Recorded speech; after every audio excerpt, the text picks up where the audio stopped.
where shall we start then? Well, it's up to you really.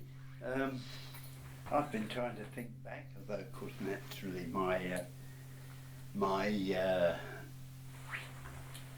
memory is not as good now as it was a few months back actually. But I was thinking, my first job, I saw something in your place about my first job. That's right, yeah. Well, my first job was as a junior draftsman at Vickers Armstrong's, or Vickers actually, as it was then, Vickers the armament people, yeah. And their house, Vickers' house, was opposite St James's Park Station, actually on the site where Scotland Yard is now. Yeah, New Scotland Yard is, yeah. And I went there and I was taken on, but very soon afterwards they merged with Armstrong Whitworth, Vickers Limited, joined with Armstrong Whitworth, and the result was that they sort of moved all over England, sort of business. Some people went up to Barrow and Furness, others went to Elsick near Newcastle and all that. Well, I was only a youngster at the time. I was 17, and I was an orphan. I had nobody to. Actually, my first wages were 15 bob a week. They would be increased after 12 months to 19 shillings a week. On the third year they would be 25, and then on my last year of as an apprentice, I would be given the sum of let's see, 15, 19, 25, 31 shillings. God, a rich man then. Yeah, God dear. But anyway, I didn't stay that long because I couldn't sort of live on that money, you see.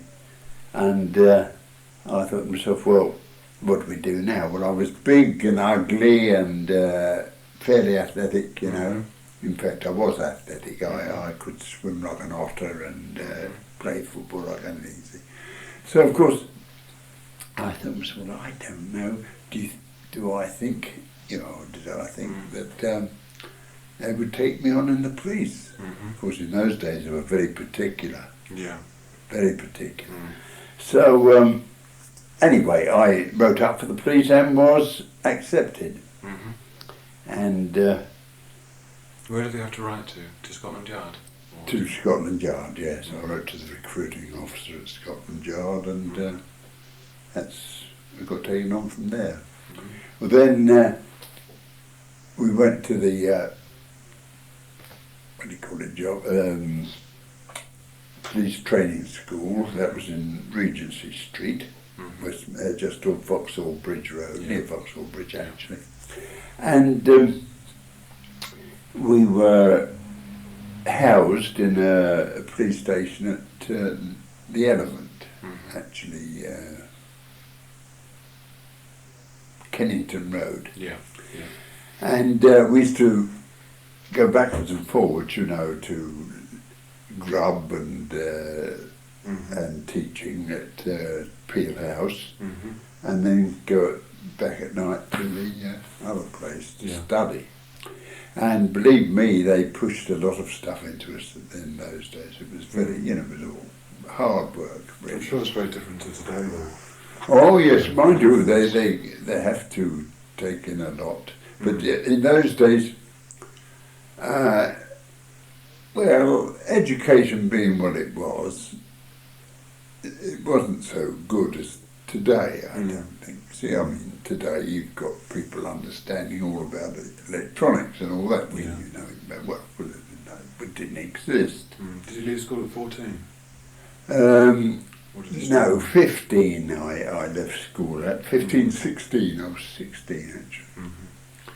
So, anyway, we had 3 months there, Mm-hmm. and then they sent us out. Mm. Now, they never put you around where you lived or where you worked. No.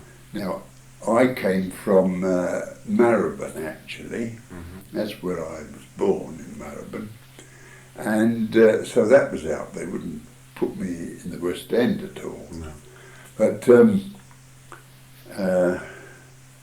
what else? Was that deliberate so that you wouldn't be supposedly open to influence from That's people that you knew? exactly right. Now, that was the whole system.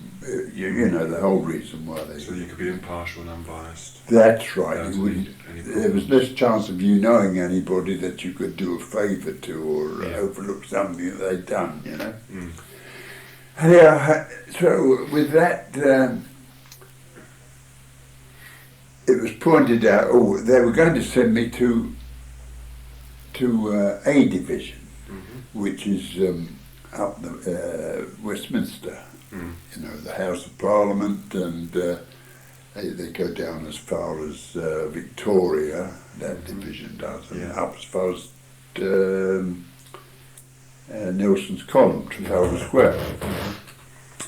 So all the big chaps they send up there, you know, 12 fellas Yeah. they used to send up to A Division. So they said, you'll go to A Division. I said, very good, so I sat down again. Well, then the secretary of the chief constable that was doing the reading out, you know, he pointed out to the chief constable that I was, you know, I'd worked at Westminster at opposite St James's Forest Agency with Vickers. So he said, you'll go to K Division. Mm.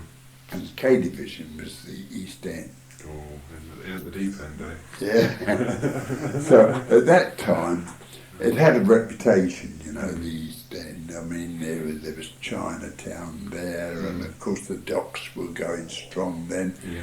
And we used to get these sailors, these merchant navy men from other countries. They used to get beard up, you know, and all that. And we used to have quite lively times at night time. I'm sure you did. However, it wasn't long. I was posted to Bow, actually, and there was Limehouse, Poplar and Bow, and I could have had either. Well, at least I couldn't have chosen them, but however, I was posted to Bow, and it wasn't long before. One of the PCs there was going to be made a sergeant, and he was the chap that used to do the plans for accidents Oh, I see. and any murders or anything like that, you see. Mhm.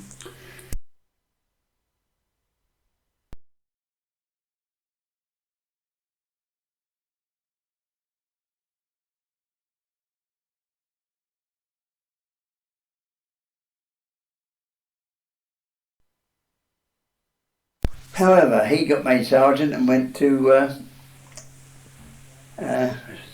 Staines. And the governor came to me, the superintendent, he came to me and he said, I've been looking through your records. He said, you were a draftsman. I said, yes, sir. He said, can you do this? Can you do that? Can you do the other thing? You know, like he meant draw plans of various places. Like he said, for example, he said, suppose we wanted you to draw a plan of the docks. He said, could you? I said, oh yes. I said, I could do that. So he said, right. He said, well, now Crooks is going away. He said, as a sergeant, he said, you'll be the draftsman. You know. Were you pleased with that? Well, instead of going out night duty and late turn and all that sort of business and patrolling the streets, I had a nice little office. Well, I don't know, it was an office, a converted cell actually. But however, in those days, you know, people used to get knocked down in the street, and if they died, of course, there had to be an inquest. So I had to go out to, I was always notified right away that a plan was required to be produced at the inquest. At the inquest. So of course, I had that job on and off. You know, any time things got a bit sort of slow or anything. This would have been the early 30s, was it? That was the early 30s. That was 1930. 1930 actually. Then, but I was always, you know, employed on it, but not if things, you know, didn't warrant it sort of. If there was no plans wanted, well, then I had to Normal duties. get out on the streets. In due course, I passed for sergeant, you know, passed the technical exam, and I'd been there 4 years, and you couldn't sit until you had 4 years service in those days. Well, I sat and passed, and in due course, that was in 1938, I was made sergeant and transferred over here from, because they always transferred you on promotion. Yes. Transferred over to our division, that's Greenwich division, from K. So I was posted to Westcombe Park Police Station, where I stayed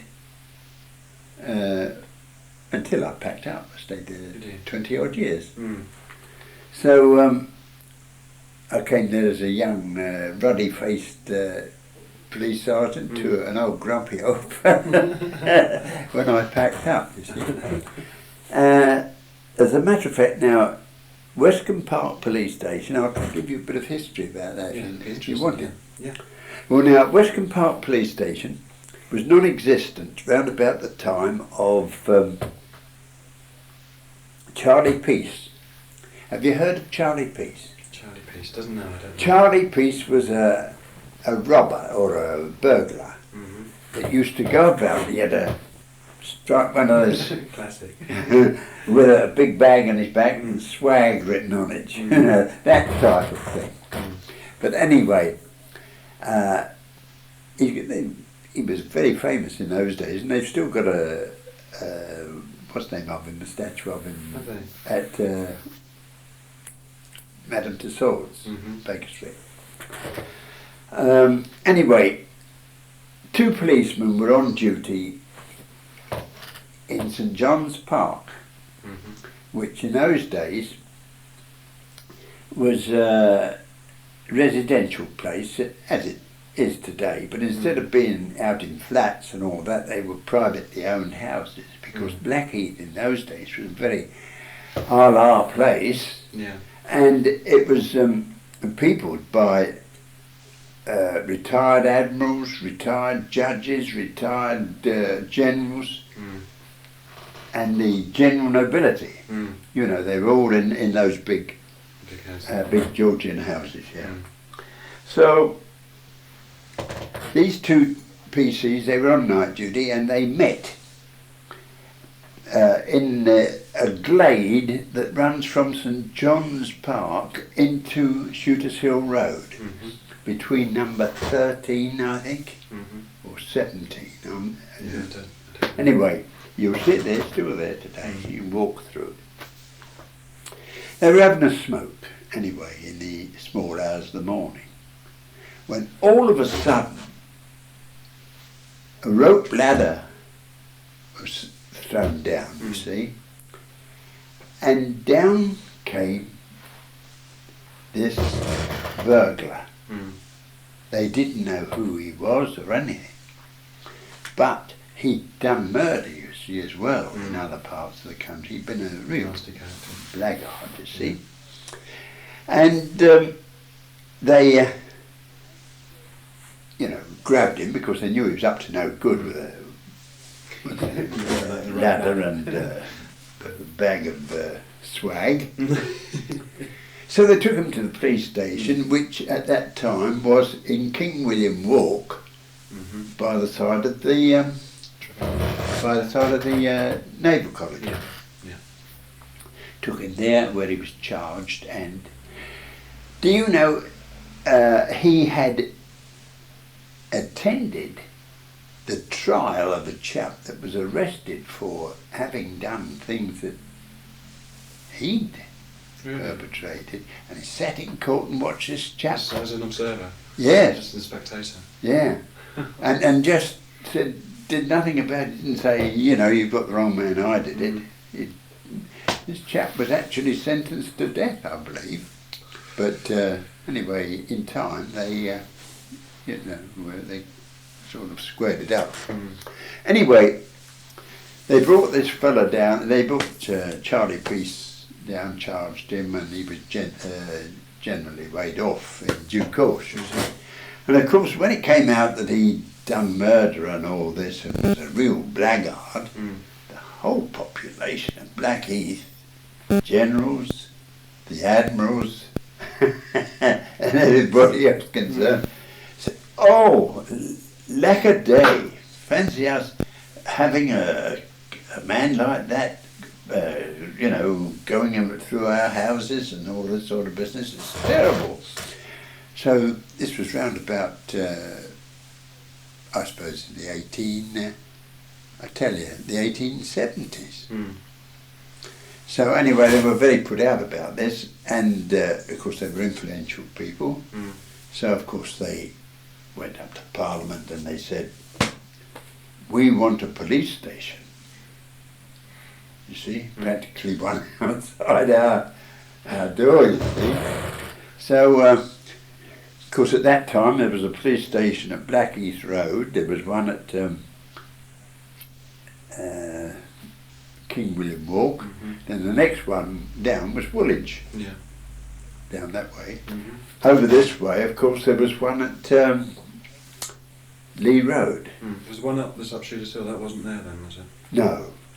No, that was Woolwich was the.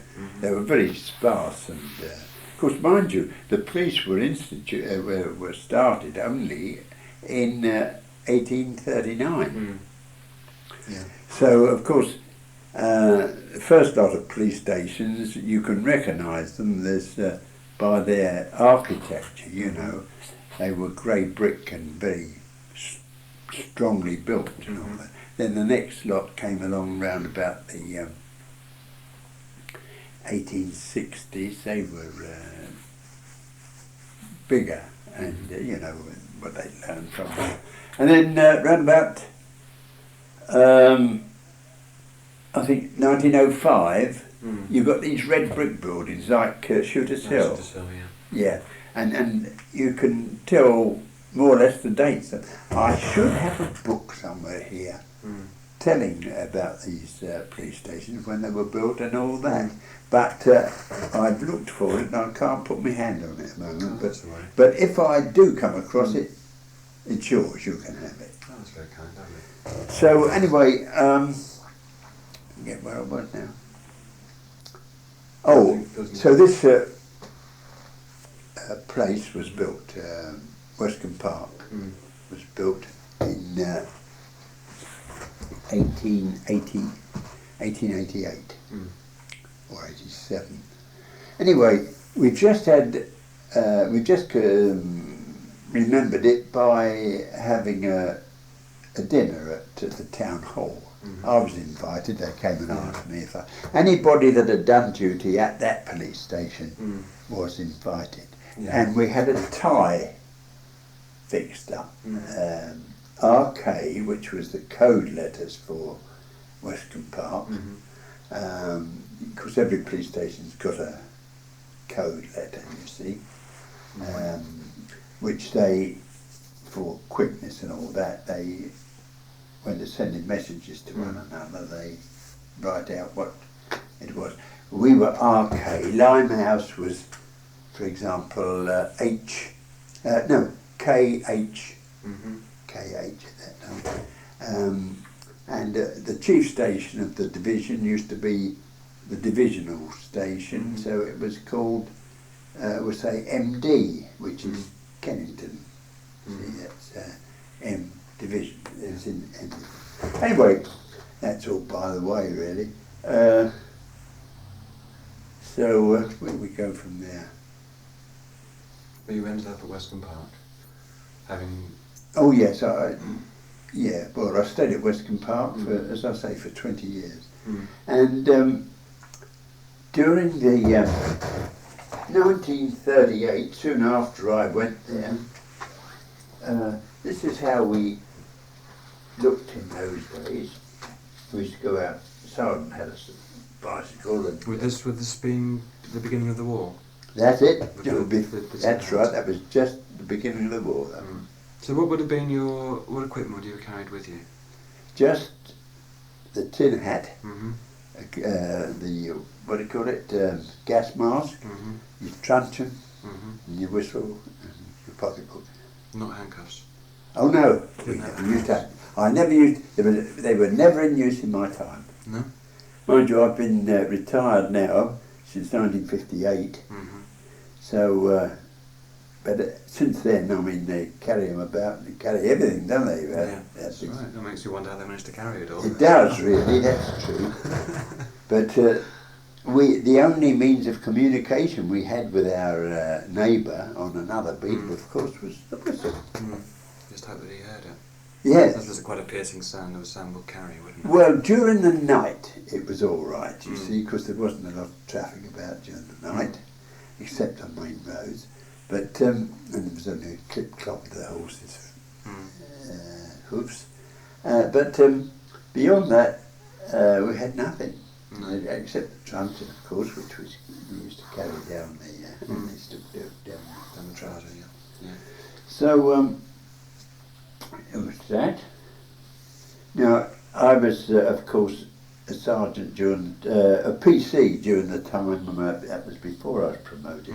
When Sir Oswald Mosley, and his fascists used to carry on in the East End. You see, he was anti-Semite, and he used to try and whip the Christians up against the Jews, you see. And they used to have these meetings, and of course the communists saw their chance, and they sort of went out against him. So we used to be on these meetings every night. They used to mushroom. Were you there at Cable Street? Oh, I was at Cable Street. Yeah, that's because that's the most infamous That's one, isn't right, it? yes. Well, I was at Cable Street, and the chap came, well, you know, we picked one another out, well, we had to just look around to see who was next, sort of, is he going to attack us, you see, because they poured all sorts of filth and stuff out of the windows, you know, the women did. Chamber pots and the contents and all that. Eh? At the fascists. Well, and the police, you see, because the police wanted to get in to stop. They were at the fascists, you see. They were violent against the fascists, and the fascists were ready to sort of protect themselves because they were been training for a long time, all strong fellas, all that. And there was us trying to keep them apart, you see. So anyway, as it turned out, they got the, they built a big barricade right in the middle of, not Victoria Park, what's the name of that place? Can't remember. Anyway, it was a little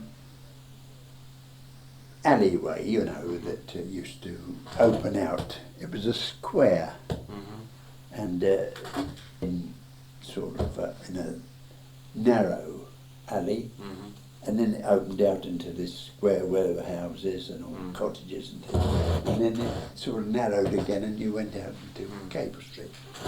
So it used to run actually from the main road, Commercial road. Commercial road. I can't. It's in my. You'll have to excuse me. That's because okay. my I know the area there quite yes. well. So Yeah, well, I used to know it at the back of my hand at one time. Cable Street. the highway at the bottom. That's right. I used to know the lot. Because Cable Street Commercial Road. That's right. As a matter of fact, I met my wife in the East End. Did you? Yes. She was at London Hospital as a nurse. And she, we used to go to, be invited by the nurses to their dances and that, you see. And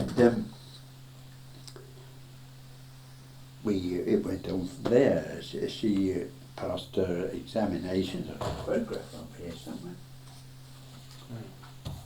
As a youngster. That's not the one there? Me? That's not the one there, is it? No, I've got the photograph, I think. Ah, here we are.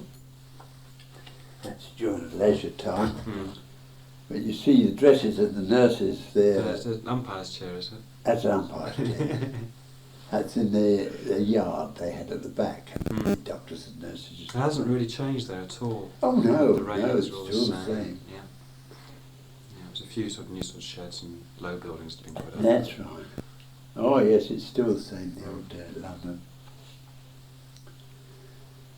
So, anyway, we got married, and got married about 33, I think. Anyway, we lived in Bow for until I got promoted, and then we came over here, you see.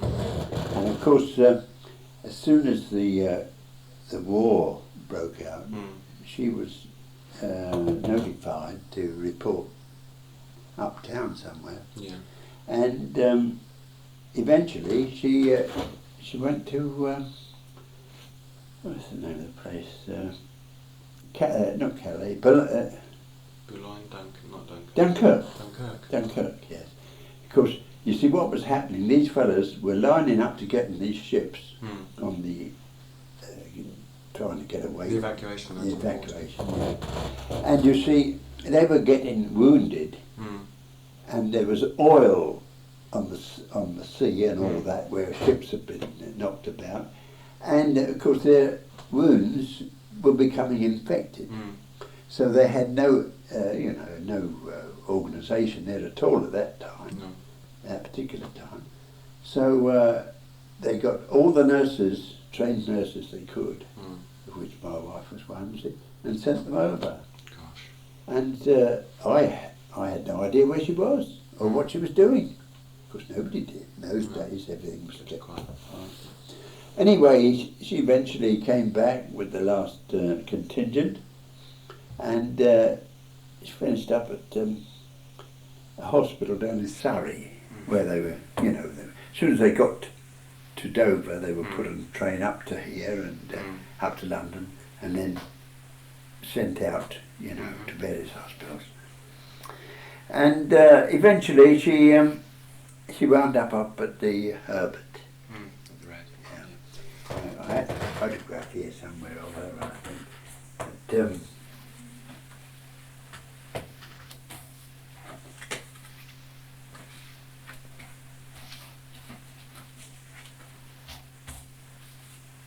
But, anyway, I'll put it there somewhere, I saw it, but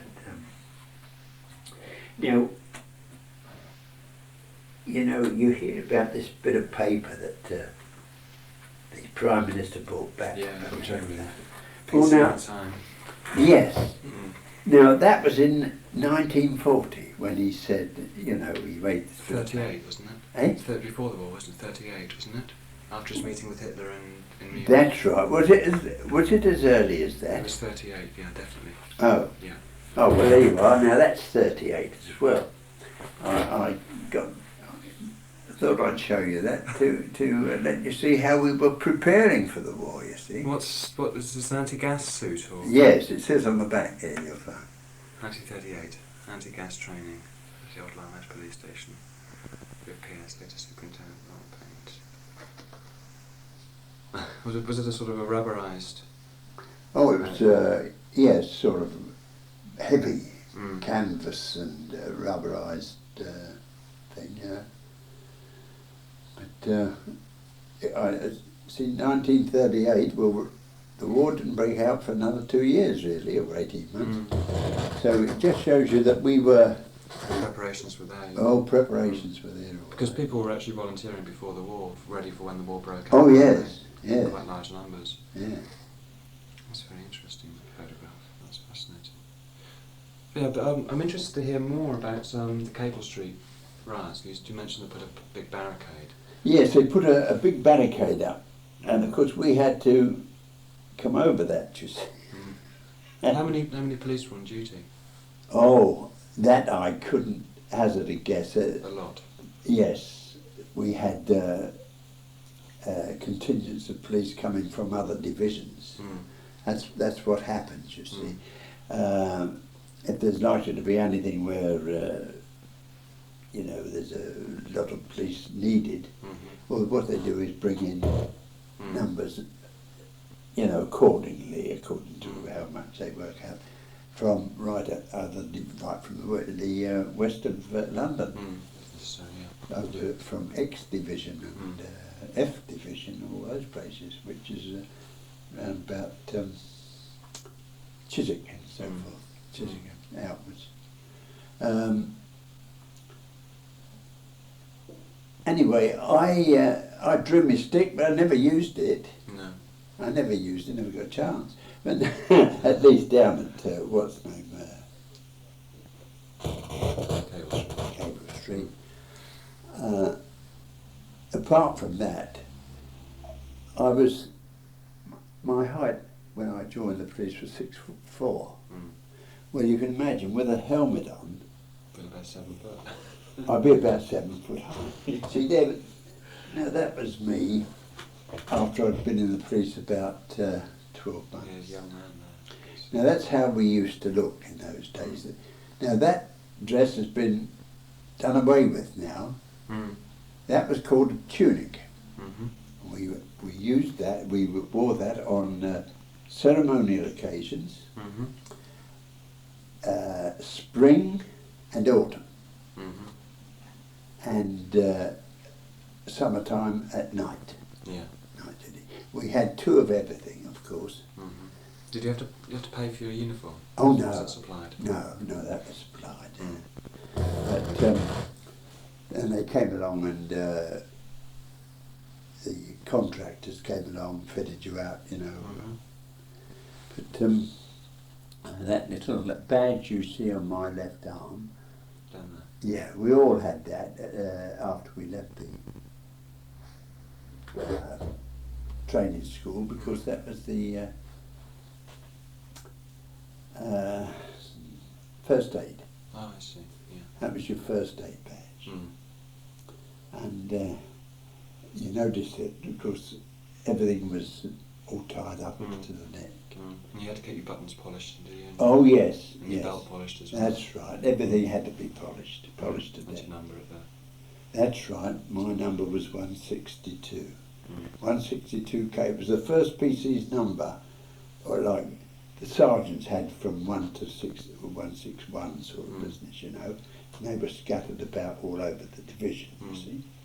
And then came the PCs. Those numbers allotted to the PCs, and I was the first one. So they're from 162 up. That's right. And it went up to 1100s. It went up to the 1100s as far as 1108. Gloves as well. Were they leather gloves? Yeah, no, they were cotton gloves. Woolen cotton, yeah. So what would your uniform have been, for example, at the riot? What would you have been wearing there? Were there any special items that you would have? We were wearing tunics, I think. Well, I can't hazard a guess now. But that photograph you showed me, Yeah. there's So, a chap there wearing a tunic, you see. And of course that was the dress, you couldn't wear what you liked. No. They used to have what they call police orders, and it used to come out there in police orders, on so and so and so and so, tunics will be worn accordingly, you know. And that's the tunic, yeah, you see, same as I've got on there. That's right, yeah, that's the umpire as well. Can you start to tell me a little bit about your policing at football matches in the 30s? Yes. So I'm certainly very interested to hear about. Well, there's really not a lot to tell you about because there was no incidents really. No. As a young copper at Bow, of course we were in K Division, which went right out to Chadwell Heath and Dagenham, Yeah. that division, you see. So being in that area, they came to me one day and said, you'll be at West Ham. And, you know, we went out in a little body, so we all went together, by bus or train or whatever. And, By public transport? oh yes. Yes, Oh, I should go. oh yeah, we always went up into public transport, even uptown when... Did you have to pay your own fare? No, it was all done by, what's the name? But we used to, when we went uptown to do, you know, like the Queen's birthday, Troop the Colour and all that sort of business, that used to happen year in, year out. And we used to go up there by train, you know, from... It's unthinkable today, isn't it? Yeah, we used to get, we used to get the, because they're all taken up by coaches now. Talking about transport, motor transport, when I joined the police, there was no motor transport as there is today.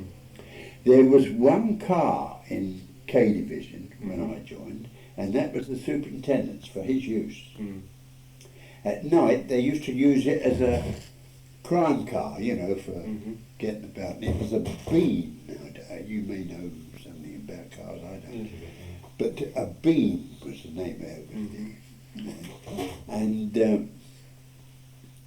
that was the only motor vehicle in the whole division. And of course, that transpired also with other divisions, you see.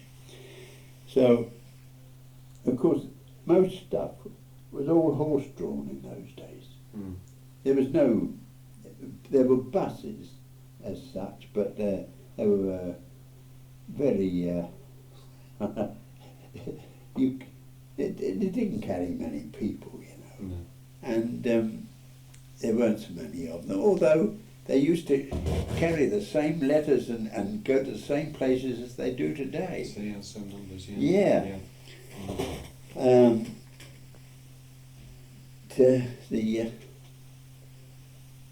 Let's see.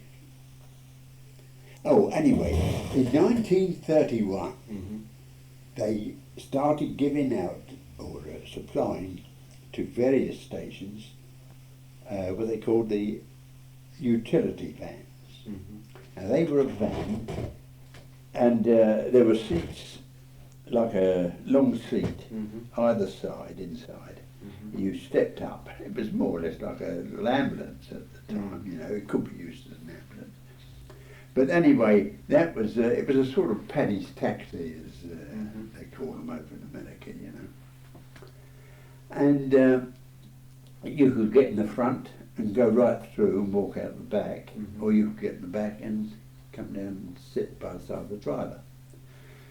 Now, they were very useful, and of course they were given, you were given some accessories with these things, which was a red rubber sheet, and also blankets and all that for injured people that you might have to pick up. Although there were ambulances about at that time, but very few and far between. Anyway, we were, ours was supplied around about 1931, 32. And that's when the motor patrols too started, round about 33. Now then, I was going by the station one day, and there was a lot of activity. Fellas, come rushing out to get in this van. There was about 3 chaps. So they said, come on, there's a chap chucked himself underneath a train at Mile End Station. Mm-hmm. Do you know Mile End Station? Yes, I do, yeah. Down we went, and we stopped outside the main entrance to Vauxhall Station near Burdett Road. Mm-hmm. There used to be a picture palace next door to it called the La Boheme. Mm-hmm. Anyway, we tore down into, what's the name? I didn't know what we were going to find, but anyway, what had happened was that a chap had chucked himself in front of a train. Mm-hmm. And he was all cut to pieces and everything. Mm-hmm. So anyway, we gathered him up, scraped him up, as best we could, and fortunately, we had this red rubber sheet, which was quite fair size. Lot better than we'd have had a couple of months previously, because we wouldn't have had anything, we'd except newspaper and stuff like that. However, we scraped him up and we put him in this, laid him on this seat, and his head he'd been decapitated actually by the thing. So we picked his head up. As a matter of fact, I retrieved that, from the line. Were you sick at instances like that? Pardon? Were you ever sick at instances No, like that? because I was always conscious of, you're the one that's got to be an example sort of business. And of course, that didn't apply to a lot of young fellas who've been perhaps better brought up than me. Or you see, my mother died when I was born. My father died when I was 13. And I was on my own sort of business, I had brothers and sisters that never worried about me. So I was always, conscious of not breaking down, for example. I was a tough guy, see. Yeah. So I got this head, it was like Salome with the head of John the Baptist, actually. And I put this on. So there were 4 of us there. Although I only had about 2.5 years or 3 years service in at that time, I was the longest serving member out of the 4 of us. The other chaps were, young fellas with about 9 or 10 months service, which was, no experience.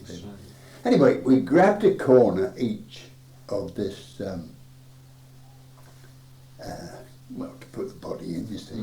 Grabbed a corner each and carried him along to the stairs. The stairs. Of course, the word had got round, you see, and all the old girls from all round Grove Road and all round, they were there, and they had their aprons on, and they just sort of, they just chucked everything and come round to have a look. And they were all lining the stairs, going up, as we came out with this funeral procession, you see. And it's the honest truth I'm telling you now. I believe you. And he says, I arranged it, because I was in charge then, you see, out of the 4 of us. I was the bloke that's supposed to know everything.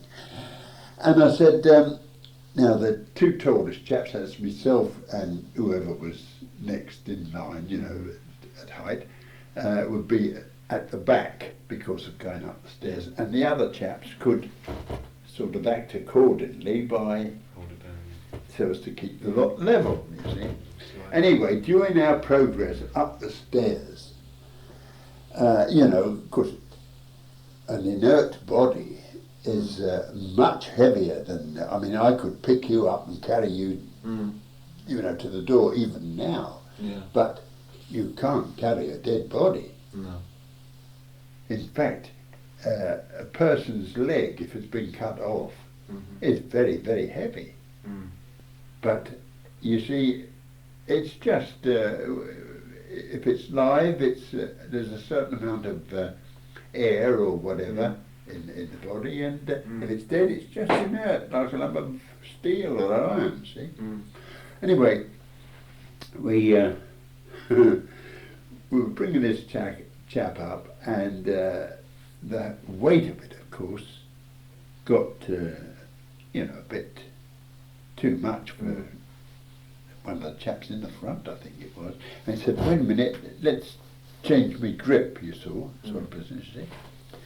And the fellow next to me, of course, we were holding our ends up like that, which was an added strain. You see, and it was getting him down. He couldn't, and in trying to sort of shift his grip, so one hand sort of lost the grip, and his corner went down, only momentarily, but it was sufficient to cause the head to lose its position on the funeral pile, and it tumbled down, and it hit we were near the top too, hit the metal stairs, and it went bump, bump, bump, bump, bump, bump, bump, bump, bump, and it went all down the blessed stairs. Well, you can just imagine the reaction of these old women. And these old East End women said, "Oh, my life!" Good. So, of course, it was pandemonium. Anyway, one of the porters, I believe, who was sort of coming up behind us with a lot of extraneous matters, he came along and with his head and carried it to the fan.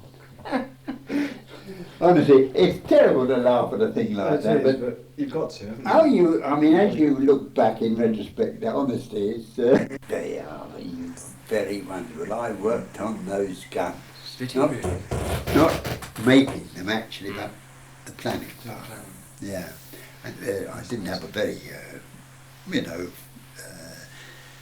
highfalutin part of it. In fact, I probably was engaged on, as I see it now, the tools for, Yes. and doing bolts and all that. I was up at the museum, the Imperial War Museum, quite recently. Oh yeah. And I actually spent, for about 10-15 minutes just looking at those two guns, because there's one for the Nelson and one for the Rodney. I'll never forget those ships. And they were the biggest guns ever made. Actually. What was the bore on those? 20 inch. And they stopped making them because when they were going up off the east coast of Scotland on their trials, they fired a salvo, which was all guns looking at one side, and they fired the salvo to test the stability of the ship. That's right. And they fired all this lot together and it tore all the decks up. So.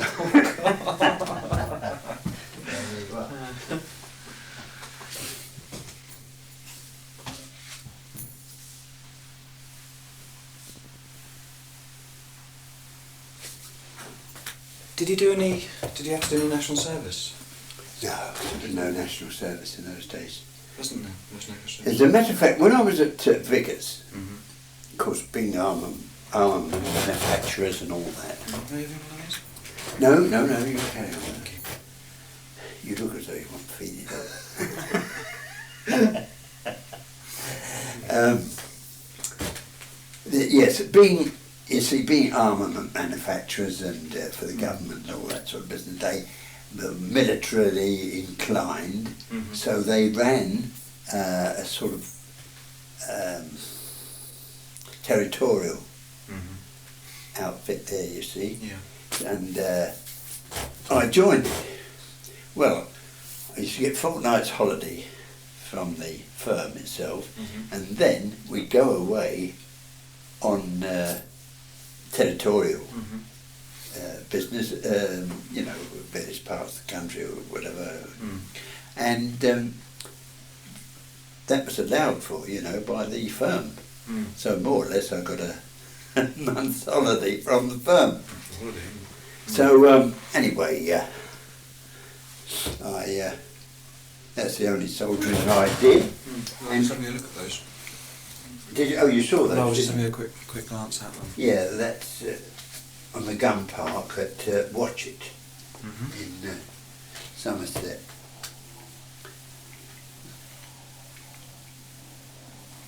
I'm trying to spot you here. Someone said, But... Oh, yeah, it's across up there. Just that. Yeah.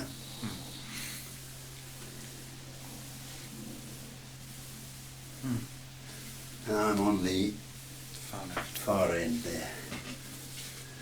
You're very tall, aren't you?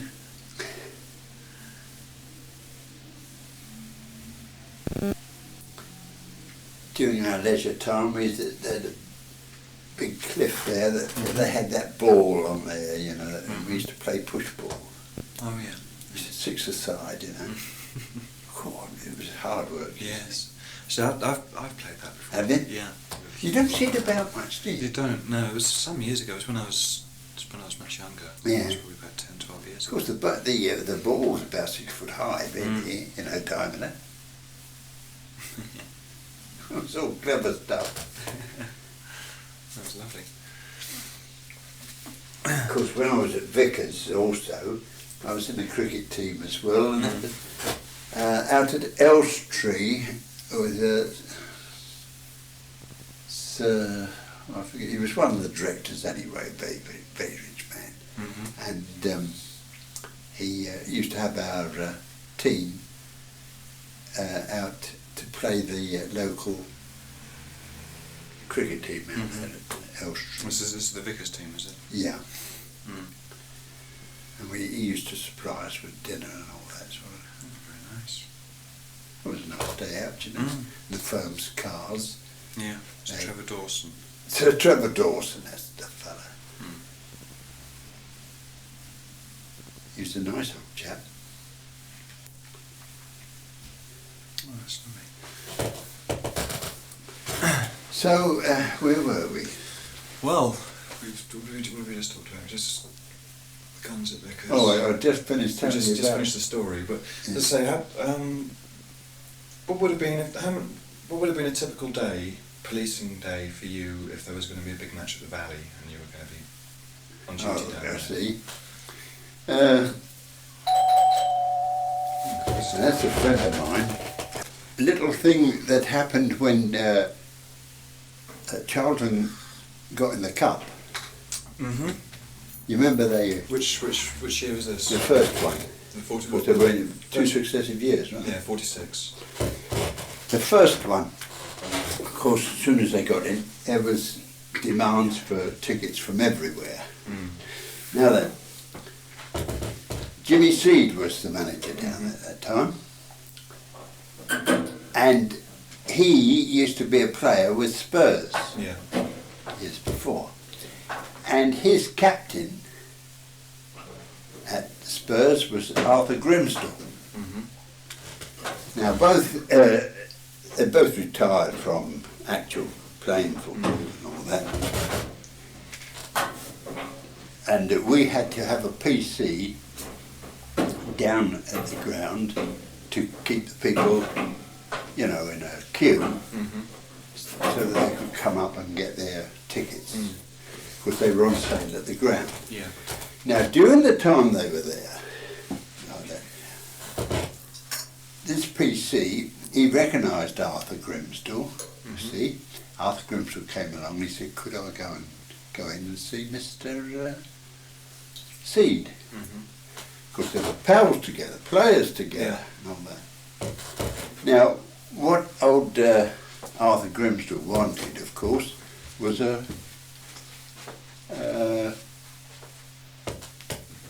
sort of ticket, a couple of tickets or something like that, you see, which he naturally supposed that Jimmy would give him. would give him. seed, he wouldn't. He wouldn't. He would not give him wrestling tickets. And he was very disappointed about that after Grimshaw. Well, I suppose, I mean, the stories I've heard about Jimmy Seedy's, where the players or anyone connected with the club, he would give them what was due, but he would not give them a farthing more. No. He would not give anything extra. And I suppose if those tickets have been allocated to the club, and for the club supporters or for the players or whatever, then he wouldn't give them to anyone else. Yeah. I mean, he never charged over the odds either. No. For any major tickets, international cup final tickets, whatever. It was always face value. And he was very fair in that sense. So that might have been the reasoning behind that. So that folds up with what I know about him too. I wouldn't. He was not a likeable fellow at all. No, I've heard this as well. He was something like this geezer.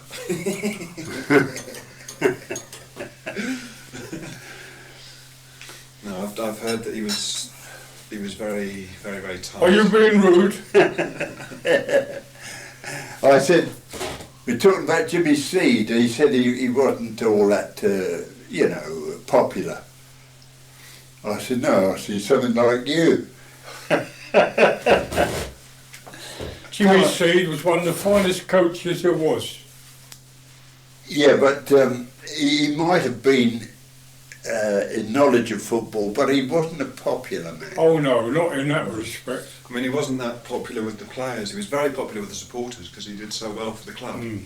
I know they detested him. I mean, the supporters loved him. I mean, they loved him to death because he brought them all the way up from the third division in 3 seasons, and again, took them on to. Well, they had 2 wartime cup final matches at Wembley, 43-44, and 2 post-war FA Cup finals. Of course, most of the players lived round here, you know. One road, there used to be some Charlton houses in this road, didn't there? Pardon? I think Charlton used to have a house or a couple of houses in this Oh, road. several houses up in that first block on the left. Yeah, I thought so, yeah. That's on that side of the road. This road, there were several of them. Begbie Road. In fact, Can used to live in this house. This was Can's house where he had this when he built it. Can was a bank, and Begbie, he. isn't it? Eh? Was it 20s or? No. This was. Early 30s. Yes, these were built in 1927. 27, so in late 20s, yeah. Yeah. Yeah, but so. So that's how it was, and I took this house over from Can when he evacuated his family back down to the West Country. During the war, was it? So you Beginning of the war. So you've been here for 48 years. Exactly. 50 years next. 50 years this year, I suppose. That's marvellous. So what would have been the atmosphere amongst the crowd, the really big games that for instance. Oh, the atmosphere was Arsenal. terrific. Oh, there's no doubt about it. It was absolutely. Well, you imagine 80,000 people. Yes, 80,000. 75, Yeah, all in that arena. I mean, terrific it was. Everybody used to come down there at big matches. There was old a chap that he comes from the West Country. He used to talk about cricket. He was a commentator in cricket and football. Arnold. John Arnold. I went to John school with his son. You used to, really? Yeah. Oh, blessed. Yeah. Because he had his son quite late on in life. Yeah. Because he died, didn't he? Has he died? Yes, he died. He died when I was still at school, and I left school 10 years ago. Oh, what? So You surprised me. I thought he was still going. no, he died. John. And of course he made a few, what's the name? Advertisements, on the telly. Mm-hmm. So, and of course they play them now and again. And you can't Yeah. tell whether the fella's dead or not. Yeah. I mean, I'm dead, but I won't lay down. You can't lay down, you know that. Well, now, you don't mind if I digress for a No, not at all. couple of not at seconds all. while we have this cup of tea? Well, how do you enjoy your holiday, John? Very nice, thank you. Now, about the Charlton. preparations for Charlton. Yeah. Well, now, at the most, we used to have about 30 PCs there, Mm-hmm. you see? And They used to- wouldn't all be in the ground though, would they? Eh? They wouldn't all be in the ground, would they? Yes, Yeah. for big matches, Mm-hmm. yes, because they used to have them several round the pitch, Mm-hmm. and others spotted about At the top up of it. in there. But there was never any violence, you know. No. Oh no. No, there was never any violence. No. It was amazing, really. Mm. It was the kids mostly that used to cause trouble in those days, you know, very young kids.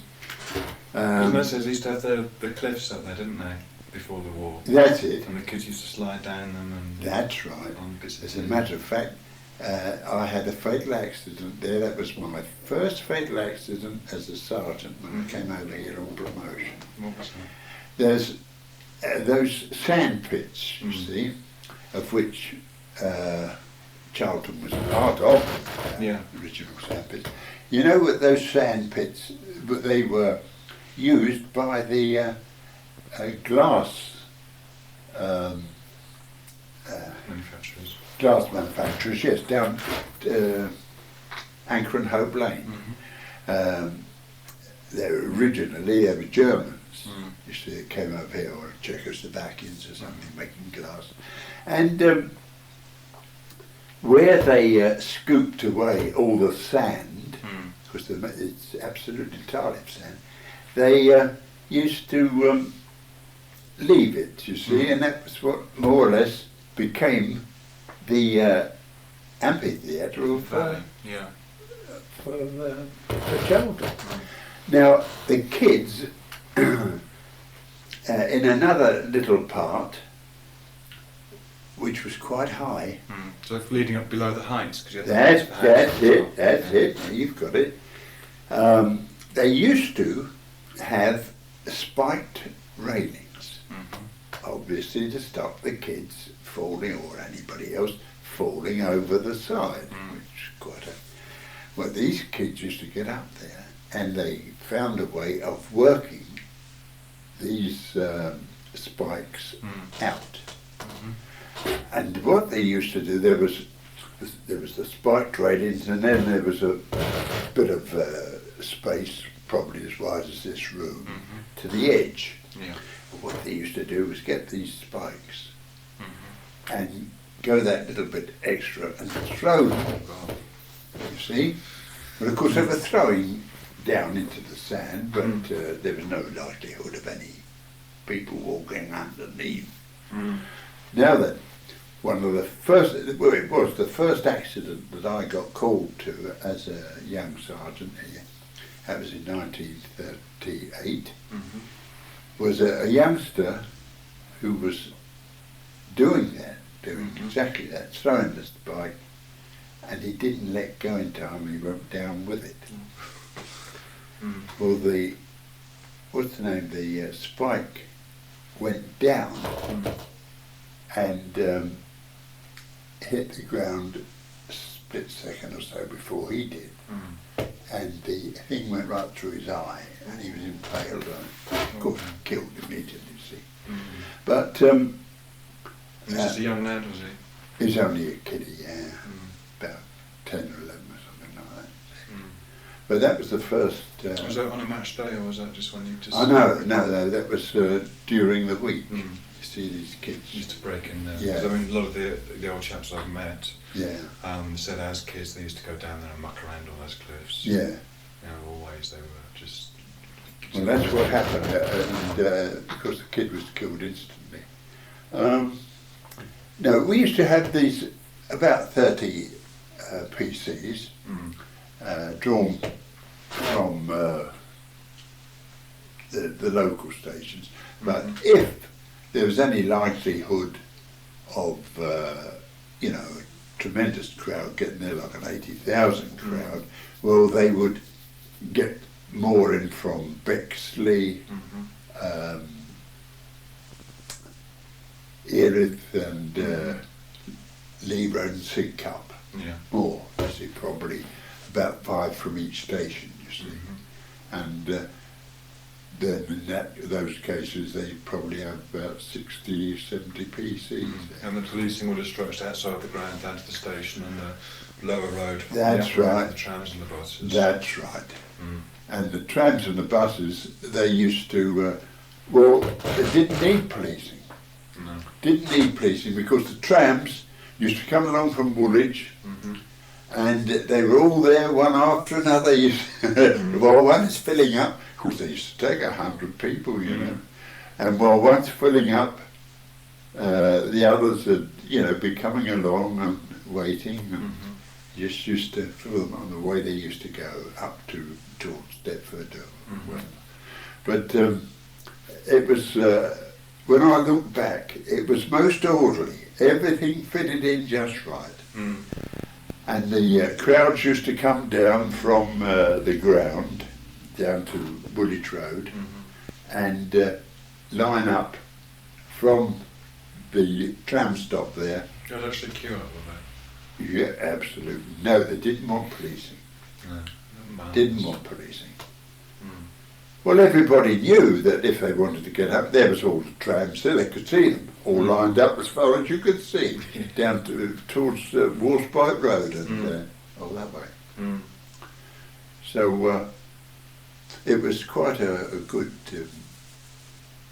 you know. In fact, I realised more than anything that while we had the trams, we had something. You know. Mm. Well, the trams, I mean, people say they were very uncomfortable, some people say they used to make them sick, but that aside, they were very useful. Oh, Transport. well, there's no doubt about And they're that. so cheap to run as well. I mean, They were. especially with rising fuel You could costs. take anything on a tram.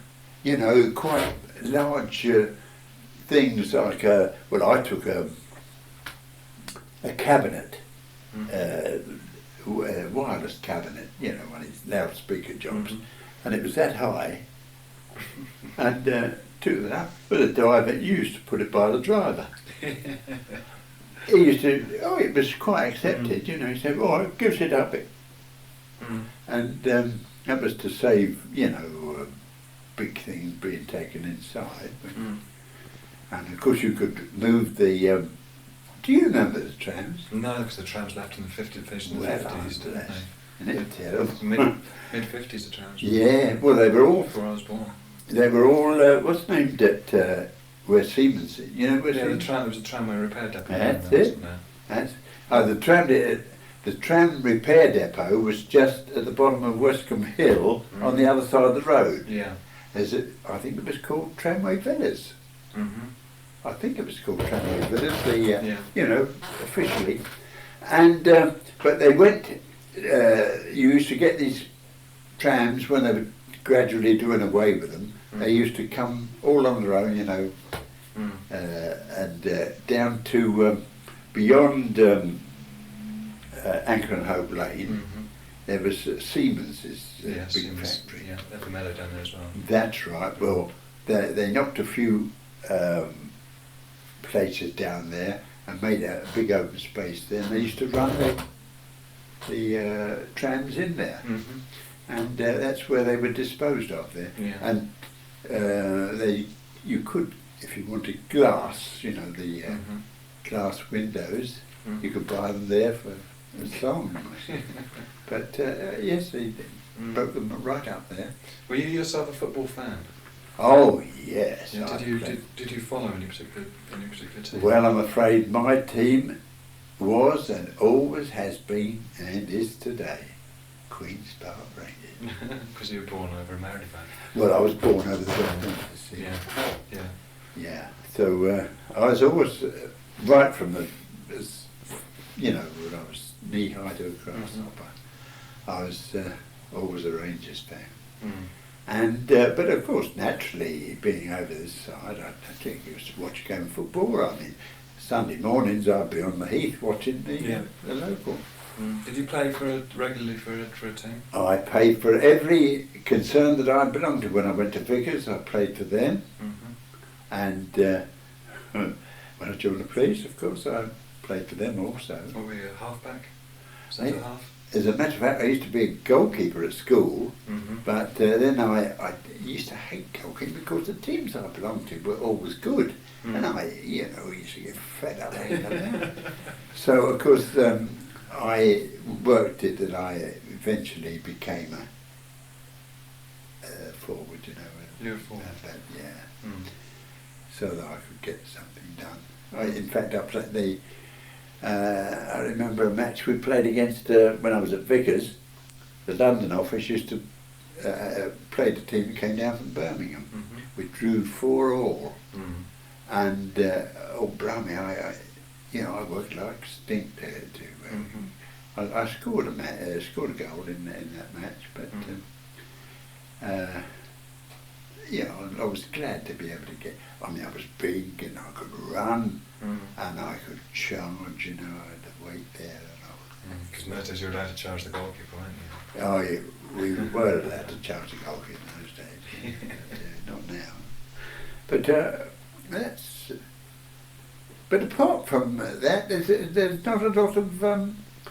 Well, as I say, the police were not involved really. Mm. Did you enjoy your match day duties? Oh well, I mean, yes. Was it one of the Everybody perks- was it looked one of the forward perks to of the it. job, was it? I mean, you'd say to a fella, "You go down to Charlton this week, are you one of the favoured few?" So I said, "Yeah." On the other hand, you get some chaps who are a bit interested in football. They say, "You didn't want to go to Charlton Saturday, do you?" Say, "Yeah." "Why? You going down there?" Mm. See, so you went down there in uniform and Mm. say go down there and plain clothes. That's if you were off. Yeah, yeah.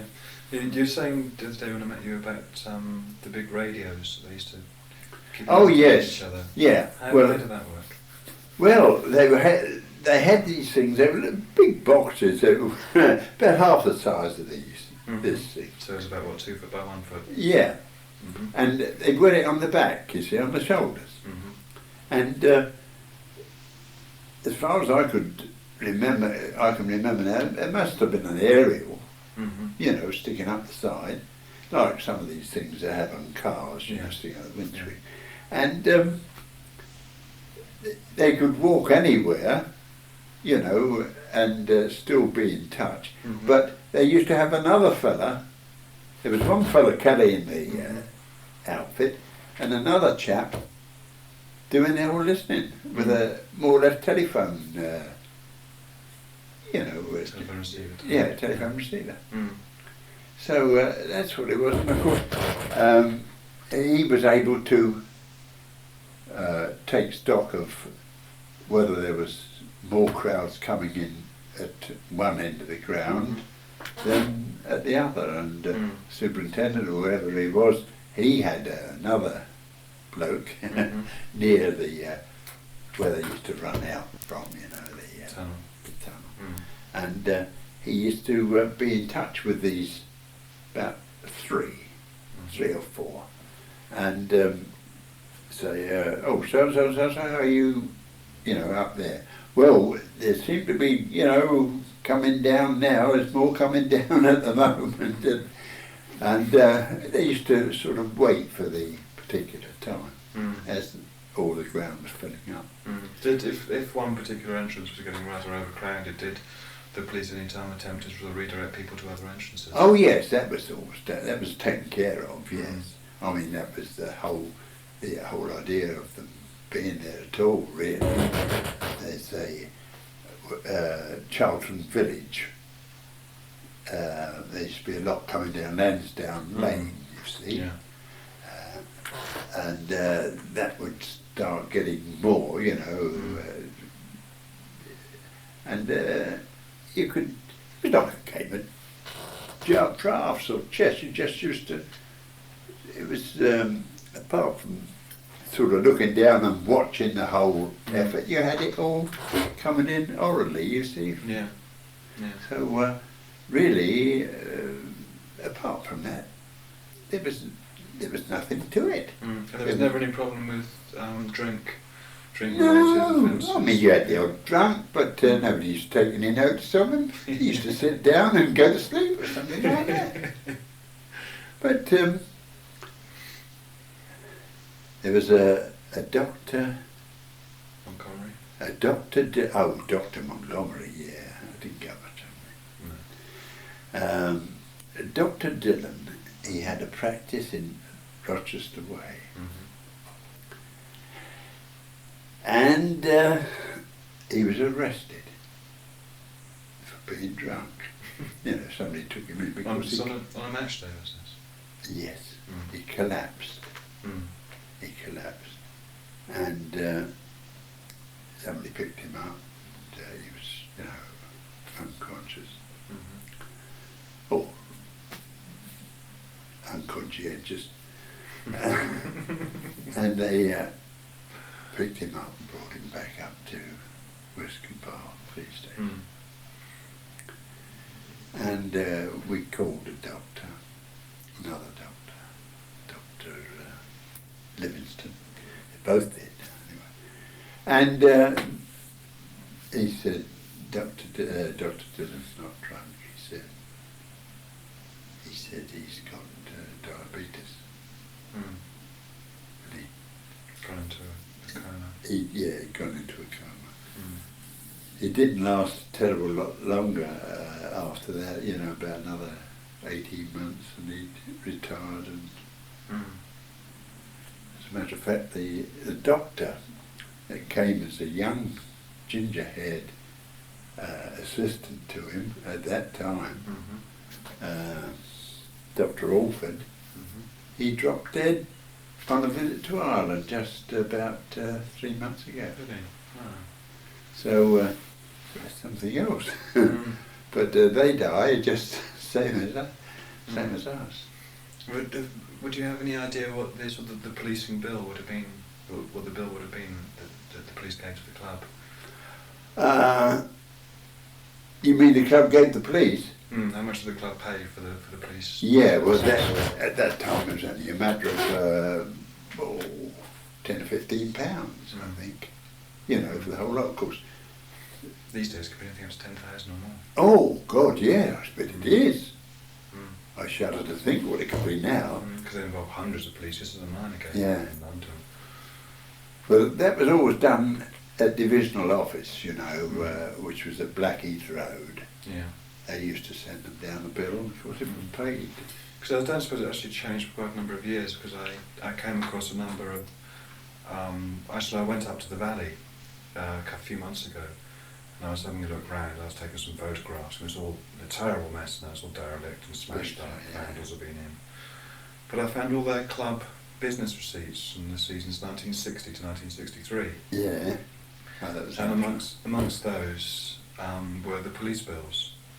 I suppose by then their crowds were dwindling. They were in the second division, Yeah. and they probably weren't getting more than 15,000-20,000 Yeah. per game. But even then, they wouldn't have, for an average game, a normal game, they wouldn't have more than, I think, 8 PCs and one mounted policeman, That's right. and a couple of superintendent or whatever, and a couple of other officers. That's right. Yeah. The total would have been about 13 policemen Yeah. on duty for a Yeah. match, which is nothing. Oh, that's at the nothing. end of the day. No. But mind you, it was very small, really, because it weren't the. Because what I'm telling you about, this radio business, Mm. that was before the war. Yeah. You see. Yeah. Now, after the war, there was. It was still the same, Mm. and. Because they were still getting very big crowds down there, weren't they, in the late 40s and early 50s? Oh yes, of course they were. Well, of course, I packed up in 1958. You see, I retired then, Yeah. so I've been out 30 years Mm. this year. Mm. So I couldn't, hazard a guess at what could be there. Mm. But that would be about right now. We used to have that, what you've quoted to me, for reserve games. Yeah. We used to send 5 PCs down there. Mm. 5-PCs and a sergeant down there to see that game. Okay. Mm. Of course, there used to be hardly anybody there at all. Yes, that's right. That's right. There's something else I was going to say. Are there any particular matches that you remember as being outstanding matches? No, I couldn't. Only naturally, I was always down there when the Rangers came down. Sure, yeah. But because there was one particular match in 1957, would have been just before you retired, against Huddersfield, when Charlton were 5-1 down with 20 minutes to go, and they only had 10 men on the field because Derek Afton got taken off after I think 10 minutes into the first half. So 5-1 down with 20 minutes to go, and they won 7-6. oh, And and Huddersfield had the distinction of being the only league team to score 6 goals in a match and lose. yeah. And to this day, it's their highest aggregate score, I think. And Well, I don't even remember but I that. think there was only a crowd of about 12,000 down there for that particular match, but it was their most outstanding match Yeah, ever. And Jimmy Trotter at the time, because he was their manager at that that's time. right. He used to live after- around the corner. Did he? Yeah, he used to live in Merriman Road, Mm-hmm. on the left-hand side. Mm. But he said at the time that it was the most, he'd never seen a game of football like it in all his years in football. Good gracious. And, I don't know. But did you have much contact with the club officials in your role as a sergeant? Mr. Phillips Mm-hmm. was the secretary. Phillips. Eh? Jack Phillips, wasn't it? Jack Phillips, yeah. Mm. He was a real, what should I say? If you were down there in charge of a crowd of men, you see, Mhm. good God, and the kids would get in anywhere, Yeah. you know. I mean, you got, let's say, 10 PCs, you've got to spread them about all over the place, you see. Well, over on the, what's the name side, I think you know, the main gates, Mm-hmm. Which road? pardon? Well, down What was it? Charlton Lane. Well, I would call them the West End, you see. Yeah, It was, West End, I'm thinking. it was across the top, Yeah. you know, across the top of the mound or whatever it was. Mhm. There was this concrete fence, Mhm. and the kids used to get over there. Mm. Well, I mean, old Phillips used to come and I said, oh, these kids are getting in now. I said, God blimey. I said, what are you bloody well worrying about? A couple of kids, you know, just getting in. They crawl underneath something or wait until the copper's looking the other way and then they're over. Yeah. So, and once they were over, you couldn't do anything about it. But he used to spot something like that and come down and moan, you see. Well, I mean, oh, that's all very well, is it? But of course, you could see his point of view. Oh, we're paying for this, that, and the other. I said, well, what do you want me to do then? What he wanted, of course, for me to throw in 2 PCs for the price of 1 or something like that. Well, you couldn't do that. Well, kids will be kids, won't Of course they Nothing you will. can do to But stop old them. Jack Phillips, he was as nice a fellow as, you know. Mm. But he was always on that score, you know, Mm. just so nothing you could do about it really. Mm. But I used to hate that business because he was there to do that every blessed Mm. week. Yeah. Yeah. Were there any particular characters in the crowd that you used to see from week to week? No, I can't say what was that I the rapport, noticed. the rapport like between the spectators and the policemen? No, well, I wouldn't notice them so much because, you see, when you've got policemen to supervise, you know, and all that, I wouldn't notice the general crowd. The PCs themselves, you know, once they're put there, all right, they got time to look about and perhaps chat to some member of the public near them, but I wouldn't have that opportunity because I'd be too busy. too busy myself, you see. But you'd have had time to watch most of the game. Oh, yeah, I used to Make sure. make sure of that, yeah. Yeah. And I think football's changed so quickly, hasn't it? It has. I mean, within the last, I suppose, 20 years, when the troubles have started. Yeah. Now, and it just seems to change almost overnight. Of course, mind you, you see, do you know, I can't help thinking that all this business has stemmed from little kids, you see. Mm. Now, they were a bloody nuisance. Mm. They used to be, and they used to run on the field and all that at the end of a game, you see, which never used to happen years ago. Mm. But then it started with these kids. Mm. Well, then the club didn't like that, and neither did the police. Actually, said, all right, we'll have to stop that. Mm. You see? So, of course, I used to tell my chaps when I used to put them at one corner of the ground and one out by the tunnel and one opposite, or something like that. And then look, when the game's nearing the finish, turn round and see that these kids don't get on the field. Mm. See? But of course, they couldn't do it while they were watching. There'd be another one running behind. While you were watching this way, somebody's getting over this. So anyway, a couple of chaps used to sort of run after them. And then the crowd would say, whoa, you know, make a big song and dance about, whoa, take a mickey. See, to watch a policeman running after a kid.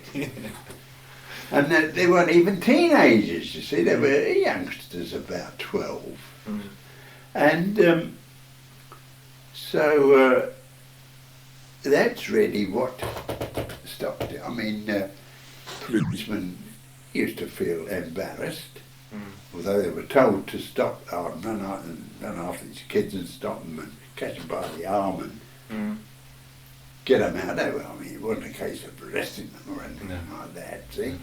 But it was a case of following the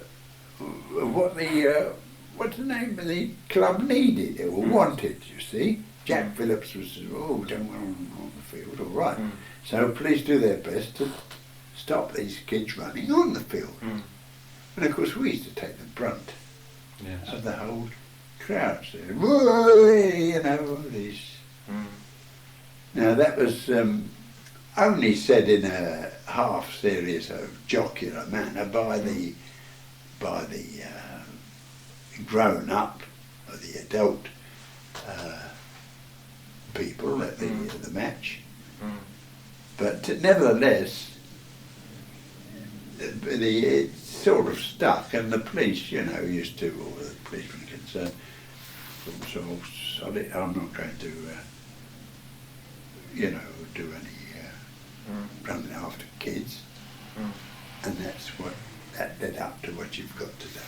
Yeah, so I think, there's a lot of contributory factors. Yeah. That certainly sounds as if it could be one of them. That was the main one. But also, I think there are two other major considerations. That's the money. With the advent of so much money being involved in the game's become much more highly competitive. It's always been very competitive, but with such huge rewards available at the end. Yeah. For example, in the European Championships just gone, some of the international players for some of the teams were on a bonus of £18,000 for a win. Oh, no. Which is just ridiculous. Which is more than most professionals in that era, in the 40s, would have earned in a career. But then also you've got the media, and the media do tend to stir up the hornet's nest. They do. And to my eyes, for example, looking again at the European Championships, most recent example, it was almost expected that there was going to be huge amounts of trouble because the media had built it up and built it up and built it up. The newspapers had sent out all their reporters and photographers not to cover the sport, to cover the violence. That's right. And they didn't have sports reporters there, they had news reporters there. That's right. And with all this sort of front page spreads and, you know, huge headlines and everything, and it would have just attracted the sort of people exactly who have that kind of mentality.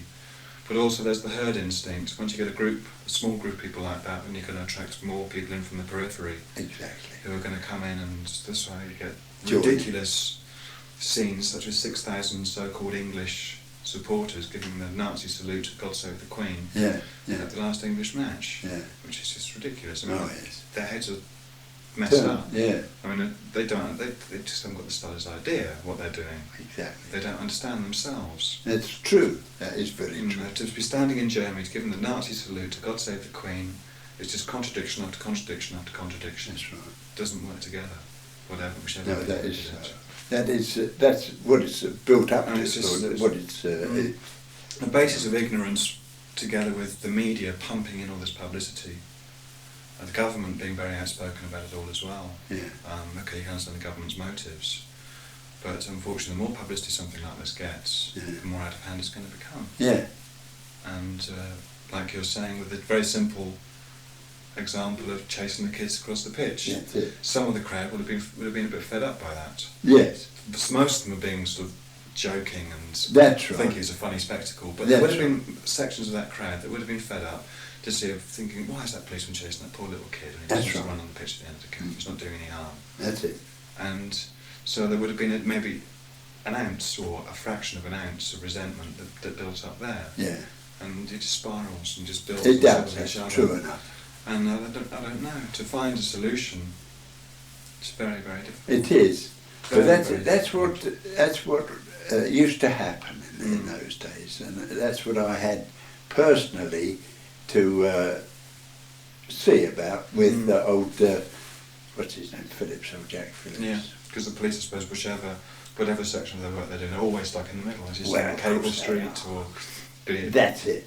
be it And then Valley. again, nobody likes the police because the police, you've got to do as you're told by the police. It was the same at school when the teachers Yeah. said anything.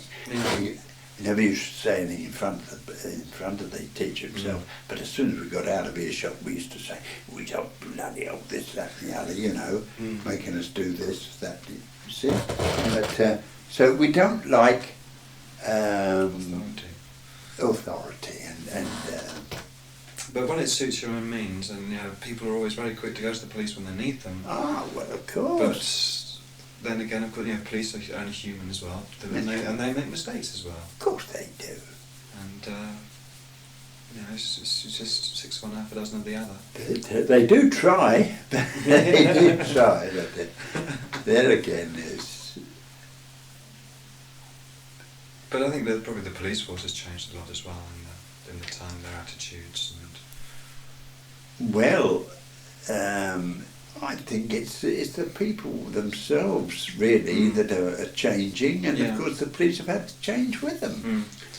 Because I know when I joined, although I had my matriculation when I joined, you know, but of course being I had nobody to sort of support me if I went to university or anything like that, and there were chaps there that had been to university. So at the time I joined, you know, the police started, you know, to get.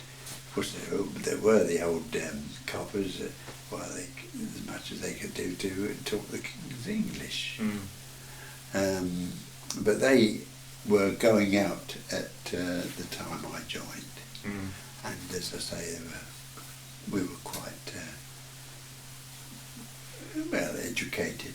So they were very selective, and these days I had the impression they're not quite as selective as maybe they would have been in the past.